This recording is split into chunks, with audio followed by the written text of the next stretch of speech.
Bonjour et bienvenue à tous sur Alpha Perf. Petite vidéo aujourd'hui pour voir un peu ce qui se passe sur les bitcoins. Donc on a droit à une jolie correction depuis 2 jours. Alors bon, on va faire le point. J'espère que vous n'êtes pas trop fait éclater en court terme. Donc on va faire déjà les points techniques sur les niveaux qu'on avait détectés, dont on a déjà parlé, et ainsi de suite. Et après, je vais vous montrer 2-3 petits trucs qui peuvent être intéressants. Alors déjà, bon, là on est en 1 heure. On a totalement breaké tout ça, tout ce range. On a donc établi donc une sortie du range à la baisse qui nous a fait sortir du grand range qu'on avait ici établi pour moi depuis, enfin mis en place pour moi depuis novembre, d'accord. Donc ce range là, je mets vite fait, hein, vraiment le range complet, voilà celui-là, on vient de le breaker à la baisse aussi. On avait ici une zone, la zone des 61,8, non des 38,2 je pense. La zone de retracement des 38,2 de toute la dernière accélération là, ok, de cette dernière accélération là, je suis en 4 heures, hein. La zone de 38,2 qui a été breakée, et on est en train de s'approcher de la zone des 50, donc celle-là elle n'a plus rien à faire ici. Donc la prochaine zone d'intérêt, là ça va faire peur à tout le monde, mais c'est effectivement les 61,8, d'accord. Donc j'aime bien mettre mon départ de marquage là où je fais l'analyse à peu près. Donc ici cette zone là a été breakée. Alors ça c'est une zone d'imbalance qu'on a détectée. Regardez ce qu'il en est. Alors c'était de l'imbalance, il me semble, daily. Voilà, je ne sais pas si vous voyez ici. Ok, on a une zone d'imbalance ici, ici, jusqu'à là. Ok, moi j'avais mis déjà cette première accélération ici. Donc cette zone là, bon il y en a deux hein, que j'ai mis en une seule, qu'on est en train d'attaquer là, d'accord. On l'a attaqué et on a pratiquement comblé à 100% cette première imbalance là, d'accord, c'est-à-dire cette zone de déséquilibre dans l'achat qu'il y a eu à ce pump là. Maintenant, il faudrait voir comment on va réagir. Je pense quand même, on va quand même finir par retester au moins le bas du range. Alors le bas du range, on peut le noter là, mais pour moi il est plutôt ici, hein, d'accord. Ça serait plutôt cette zone là, le bas du range. Pourquoi? Parce que c'est là que j'ai le plus de touchettes, que j'ai le plus de vraies réactions, et ainsi de suite. Voilà, pour moi ça serait ça, cette zone, le bas du range. Donc possible qu'on vienne retester ça pour redescendre ici, finir de combler cette imbalance là. Donc on a comblé celle-là, finir de combler celle-là, et maintenant ben, on a en confluence cette zone d'imbalance avec la zone des 61,8, ok, qui normalement peut s'étendre jusqu'au 76,4, hein, d'accord. C'est-à-dire que là on a aussi cet ancien sommet, ok, l'ancien ATH qu'on avait fait avant de repartir, c'était 73 900, d'accord, cette ligne. Donc là du coup on se trouve avec quoi? Avec donc cette imbalance là, je vais la diminuer maintenant, la mettre comme ça, d'accord, ok. Là je suis en daily, hein, donc regardez bien, je crée mes nouvelles zones d'intérêt, hein, pour les, et là on a donc une nouvelle zone, enfin pas une nouvelle, une zone d'imbalance qu'on peut aller chercher qui est ici, d'accord. Alors vous allez me dire ouais facile, ça descend, maintenant on va prévoir de descendre jusqu'à 70. Non, c'est pas ce que je prévois, mais tout ça là, toute cette partie là, pour moi dans ma tête, reste une zone où le prix va être attiré. S'il faut vraiment qu'on continue à corriger, bah, les zones d'intérêt elles seront là, ça sera une énorme zone d'achat, ici et surtout celle-là. Celle-là, retest de l'ancien ATH, une balance à combler et zone de retournement de 61,8. Donc en gros, un achat à 72 000 $, voilà, là c'est le trade parfait. Il y a aussi un petit truc qui me fait, dont je pensais tout à l'heure, que je vais vous montrer, c'est ça. On va aller sur cette charte qui est plus propre. Je vais mettre en weekly. Voilà. Est-ce que ça vous fait pas penser à quelque chose? est-ce que ce mouvement de prix, correction, accélération, ATH, correction, peur d'un bear market et nouvelle ATH. Ou pas, attention, ou pas, hein, ou pas. Donc, alors attendez, je vais chercher un outil, je m'en sers rarement, donc je ne sais pas où il est. Je m'en sers rarement. Je crois que c'est ça. Donc si je fais ça, regardez.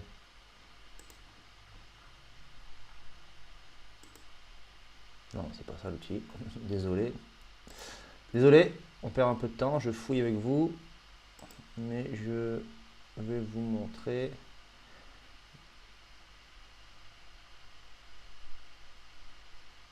Peut-être c'est ça.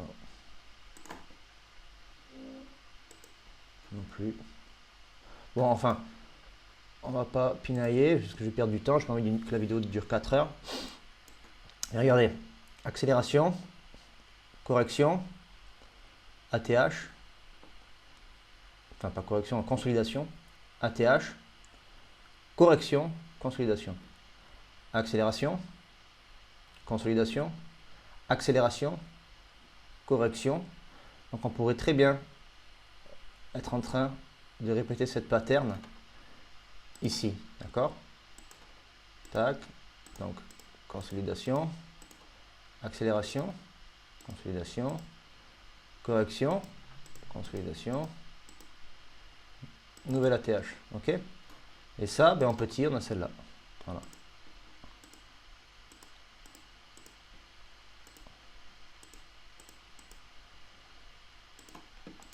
Ok? Ça y ressemble pas? Voilà.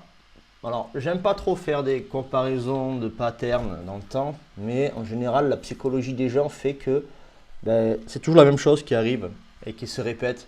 Donc, ben, celle-ci pourrait être ici en plus grand. Voilà. C'est juste ce que je voulais vous montrer et ce qui donnerait en plus de l'influence à encore plus à ma zone d'intérêt ici. Donc, vous voyez, on pourrait corriger jusqu'ici, avoir un petit excès. Là, latéraliser un petit peu et repartir après en bull run. Okay, donc voilà, c'est ce que je voulais vous montrer. Donc à plus court terme, qu'est-ce qu'on a à faire? Ben, aujourd'hui, je dirais rien. Les zones de... moi, je vous le dis franchement, je me suis fait éclater. J'ai racheté le dip comme un bleu. J'ai fait des erreurs de débutant, ça arrive à tout le monde. Hein. Je ne vais pas dire au meilleur parce que je suis loin d'être le meilleur, mais ça arrive à des gens qui ont de l'expérience aussi. J'ai racheté, j'ai construit une position dans la descente ici. Ici, j'étais en gain. J'ai pas pris mes bénéfices parce que je me suis dit bon maintenant on va consolider, on va chasser. Là en fait ici pourquoi? Bon, je vais venir un peu dans le détail. Pour ceux qui me suivent sur le Discord, mais je crois que j'ai pas call sur le Discord parce que c'était quand même chaud. Voilà, là j'avais une pattern qui était top. Prise de liquidité, continuation de prise de liquidité, on vient consolider, dernière prise de liquidité et on repart. Voilà. Et ici là, en fait j'avais construit une grosse position ici. D'accord. Je m'attendais à ce qu'on aille prendre plus bas. J'avais mis mon stop là assez serré. Ouais, je suis désolé, je suis zoomé, j'ai un grand écran, moi je vois, je suis pas sûr que vous voyez vous. Donc voilà, je recommence. Donc j'avais construit ma position dans cette zone là, j'étais même pas mal positionné, hein. J'étais vers ici. Ok, le bas de ce range là, de ce mini range. Je me suis dit, on va aller chercher ce point là. On peut faire peur. J'ai mis mon stop vraiment, j'étais dans les 80, juste en dessous de 86 000 j'étais. Ok, et je me suis fait stopper. C'est reparti. Là, je me suis dit, c'est bon, on a pris la liquidité. Donc, je re-rentre ma même position. Je l'ai re-rentré là. Quand on a corrigé ça, j'ai dit, on garde l'imbalance. Je re-rentre ma position. J'ai mis mon stop. J'ai remis mon stop ici. Et je me suis refait éclater un deuxième coup. Voilà. Pour moi, là, j'étais sûr. On n'est jamais sûr. Mais les probas, là, de faire ça, prise de liquidité, au moins aller chercher ça. C'était ma target, hein, 92 c'était ma target. Et je me suis dit là, je vais me faire un bon billet, ça va être cool. Et après, on va aller chercher plus bas. Et sauf que on n'a rien fait, quoi. On s'est fait éclater. Et je pense que le NAS, ouais, voilà, le NAS a pris cher aussi. Alors, j'ai pas suivi les chiffres Nvidia. D'après moi, ils ont 23 heures, 1h du matin. Ouais, il y a eu de la volate ici. Donc là, pour moi, ça c'est la sortie des chiffres. Ok, il y a de la volate, mais pas trop de. Alors là, le NAS est assez intéressant. Hein, disons que avec de la volate ici, il repartait à l'achat, à la hausse. Avec de la volate ici, là, il est en train de faire une petite tendance haussière. Ça serait sympa qu'il reparte. Si lui repart, on va chercher ces zones-là. Le Bitcoin suivra. Donc, bah, je pense qu'on a maintenant des petites opportunités sympas à faire sur Bitcoin. Et on va aller voir les datas. On est déjà à 10 minutes de vidéo. L'analyse technique est assez hachée, mais en fait, je ne cherche pas vraiment à analyser le prix là. Je cherche vraiment juste à regarder mes nouveaux niveaux. Je ne vous ai pas parlé de cette trend, mais cette trend, vous voyez, elle a quand même elle tient quand même le prix. Ça, c'est une trend qu'on avait notée. C'est une trend long terme, hein, qu'on a breaké. On a réintégré. Si elle tient comme elle a tenu ici, c'est très bon signe, hein, puisque on peut clairement repartir à la hausse, sachant qu'on va aller voir dans les datas, mais on a beaucoup de liquidités ici. Donc on a des zones d'intérêt ici. Pour récapituler, on a des zones d'intérêt ici qui peuvent nous amener le prix là, donc il faut y faire très attention. On tient quand même ce bas là, vous voyez, ce bas et cette imbalance là qu'on a pris, qui est bon signe aussi, dans laquelle on allait chercher de la liquidité, refaire du business et repartir. Bon, on est dans une zone de retournement. En fait, pour moi, si on ne se retourne pas là, la prochaine zone c'est 70. Voilà. Mais je vais quand même vous jouer un retournement technique ici pour aller chercher cette liquidité là, d'accord? On va aller, je sais que vous êtes un peu pressé à aller voir ça, donc on va aller voir les liquidités. J'ai internet qui rame un peu, hein, mais un cyclone qui arrive.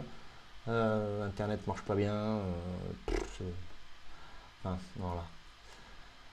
Ok, donc la liquidité, de toute façon, il n'y a pas besoin de faire, il n'y a plus rien, il n'y a plus personne qui trade. La liquidité nous attend dans les 90. Alors, on va voir si c'est à jour. 90, on va voir, normalement je peux aller jusqu'à 92, voilà, hein, 96. Donc on a tout ça à aller pomper. Hein. Maintenant on n'a plus rien en bas, plus grand chose en bas, pour pas dire plus grand chose, on n'a plus rien. On n'a même plus grand chose en haut, là, les gens ne rentrent ni en long ni en short visiblement. Ou alors ils rentrent en short, mais ils accumulent leur liquidité là. Pour moi là, le prix remonte parce que justement les shorts sont en train de prendre des bénéfices. Donc je pense qu'on a pas mal de liquidités ici qui se ferment, qu'il n'y aura plus. On va aller voir ça sur l'open interest et les funding. Et on voit clairement que si on rentre en position ici, on aurait un short squeeze à faire jusqu'à 96 qui pourrait intéresser beaucoup de monde. Mais dans tous les cas, on va le faire. À partir de quand, je sais pas. Maintenant, il faut attendre de voir. Moi, un de mes indicateurs sera YouTube qui va dire allez, on va chercher les 70, on va chercher les 75. C'est bon, le bear market commence. Ok, très bien. Moi, là, ça sera un signe pour dire on va se retourner, on va aller chasser les autres. Et peut-être qu'après, on redescendra. D'accord? RSI, hein, si vous regardez le RSI, on est extrêmement bas en 4 heures. On est à 17. Et même en daily, on est à 24, c'est pas mal. On est pas mal bas, quoi. Vous voyez, on avait fait 18 ici, 18, on s'était retourné. On avait. C'était quand ça? 18 ici, bam. Après un début du bull run. Ici, on est à 17. Tiens, je vais regarder le RSI par rapport. Voilà. Ok. On correspond à ces niveaux-là. Vous voyez, on est sur des niveaux bas de RSI. Alors, je regarde pas trop, je ne traite pas le RSI, mais ça donne quand même une météo, on va dire, sur la puissance du marché et les intentions du marché. D'accord? Donc, je reviens sur les datas. Les datas, là, on va aller voir les Open Interest et Funding, d'accord? Sur Binance. Qu'est-ce qu'on fait? Donc on est là, ici, énormément de fermeture de position. On va se mettre en 1 heure. Moi, je pense qu'on a eu pas mal de liquidations, mais pas tant que ça. Voilà, s'il y a quelques liquidations ici. Bon, après, liquidation là, je ne les regarde pas trop parce que pour moi, c'est complètement fake. Parce que je pense qu'on a encore dépassé en cumulé le milliard à l'aise. Mais après, je sais pas. On va regarder après tout à l'heure. Donc voilà, ici, on voit clairement que là, on a eu énormément d'ouvertures de longues et de short. Okay. Beaucoup de contrats se sont ouverts. en majorité des longues, mais il y a eu des shorts aussi, parce que sinon l'Open Interest aurait fait ça. Le funding plutôt aurait fait ça si c'était que des longues. Et ici, qu'est-ce qu'on fait? On a plutôt une tendance baissière des funding, avec une tendance claire baissière de l'Open Interest, ce qui fait qu'on est en train de fermer des longues, d'accord? Fermer des longues, et de toute façon, liquidation de longue, liquidation de longue, liquidation de longue, liquidation de longue, liquidation de longue. Je me suis fait éclater. Je ne suis pas une référence, mais je fais partie de ces liquidations. J'ai ouvert du long aussi là, et là, ils m'ont fermé, quoi. Ils m'ont fermé mon long. Enfin, voilà. J'ai pas été liquidé, mais mes stops ont été pris. Donc, c'est des fermetures de contrat. D'accord? Donc, là, ce que j'aimerais voir, moi, maintenant, c'est une hausse de l'Open Interest avec une belle baisse des funding. Ça montrerait quoi? Ça montrerait que les gens, ça y est, sont prêts à shorter ce marché pour aller chercher plus bas et attaquer le bear market. Et là, il faudrait ouvrir, d'accord? On va aller voir les ratios long short. Bon, on s'en fiche un peu. Voilà, du long, toujours du long, 72% de long, 30% de short. Sur les contrats, on est à 50-50 sur le spot. Qu'est-ce que font les whales? Alors, qu'est-ce que font les whales? Qu'est-ce que font les whales? C'est long, désolé, mon internet est long. Ah, les retail achètent, les whales font rien, les micro whales font rien. On est en 15 minutes, je vais mettre en 1 heure.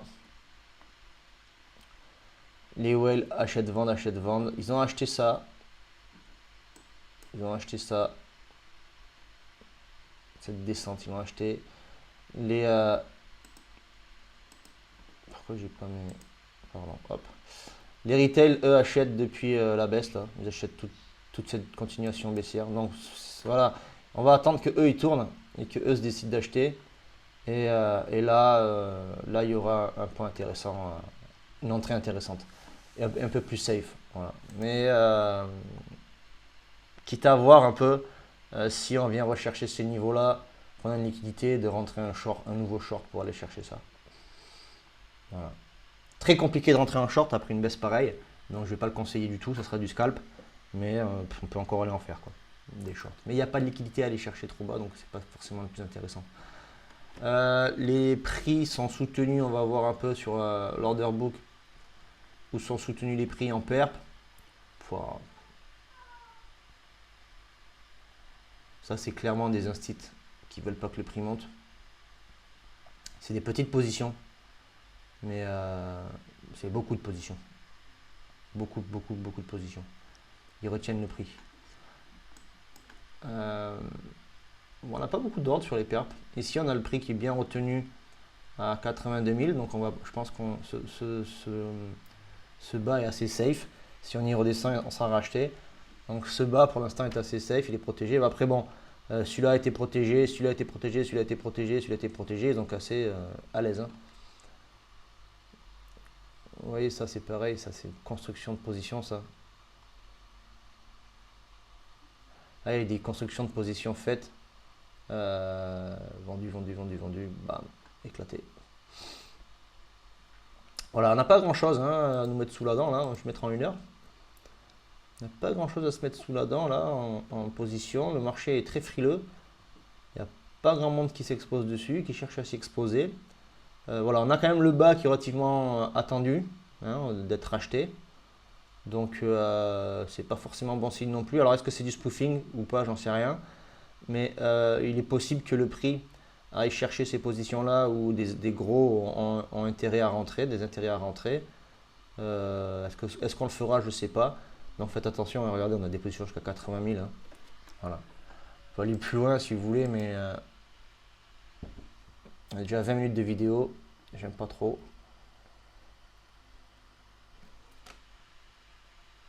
Ouais, on n'a plus grand chose, il n'y a vraiment plus beaucoup d'intérêt. On a des positions jusqu'à 80 000 $.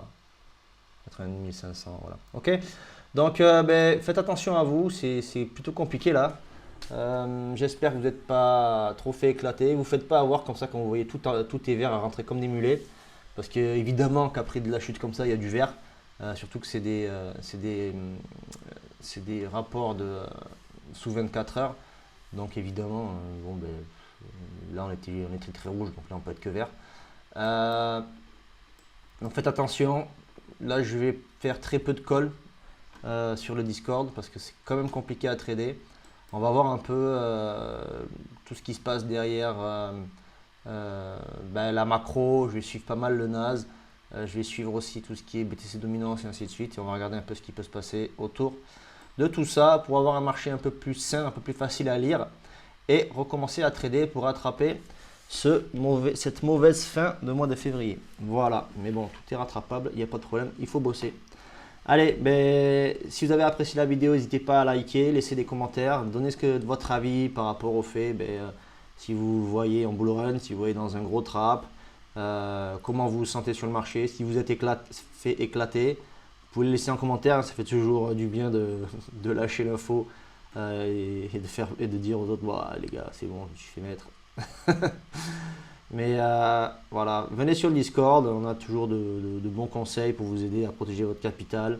On essaie d'être présent avec tout le monde et d'aider les nouveaux traders à trader toujours mieux. Voilà, allez, be safe and follow. Ciao, ciao.